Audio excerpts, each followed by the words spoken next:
Business పనులన్నీ బయట చూసుకుంటూ ఇంట్లోకి వచ్చి ఇలా వంట పని, ఇల్లు ఊడ్చే పని, గిన్నెలు దోమే పని, బట్టలు మడతపెట్టే పనులన్నీ చేస్తుంటే నా గుండె తరుక్కుపోతుంది.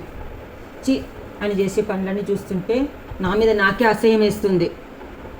కాబట్టి నేను ఒక నిర్ణయానికి వచ్చిన, ఇక మీద ఆయన చేసే పనులు కనపడకుండా ఉండడానికి ఇలా బెడ్రూమ్లో నా ఫోన్లో రీల్స్ చూసుకుంటూ కూర్చుంటా.